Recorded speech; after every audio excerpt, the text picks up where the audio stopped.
Do any of you remember when the circus used to travel from place to place across the country? It was a big deal when the Big Top rolled into town. People of all ages bought tickets to see the show. There was just something magical about the circus. There were elephants and tigers and clowns and trapeze acts and sideshows, not to mention the popcorn and candy. More than one boy or girl has wondered what it would be like to be part of the circus, and more than one boy or girl has actually run away to be part of the circus. The story is told about the day that a circus came to a certain town in a far-off place many years ago. A farm boy was given money by his father and told that he could go to town and see the circus. So the boy ran into town and followed the crowds down to Main Street. Soon, bands came marching down the street, followed by animals in cages and elephants and acrobats and clowns. And when the parade ended, the boy ran back home. Surprised that he had returned so soon, and even more surprised that he still had all the money he'd been given, the father asked him, "Didn't you see the circus?"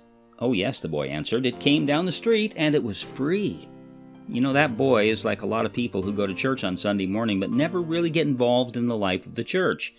Too many think that church is something we attend and watch, rather than something we are and do, and as a result, they miss a lot. Jesus scolded his followers and asked them, "Why do you call me Lord if you don't do what I say?" And God puts a high value on faith, of course, and the writer of Hebrews says that without faith it's impossible to please God. But as James puts it, faith by itself, if it is not accompanied by action, is dead. The Christian life is not a life of either believing or doing. It's a life of both believing and doing. We aren't supposed to be mere spectators watching the action from the bleachers. We're supposed to be on the team, out on the field, making a contribution and doing our part to move the ball and score. If we don't do that, we're no different than the boy who watched the parade when the circus came to town, but went home without really seeing it. You know, we in America are spoiled by the freedoms that we have to worship God and study the Bible without fear of persecution, at least so far.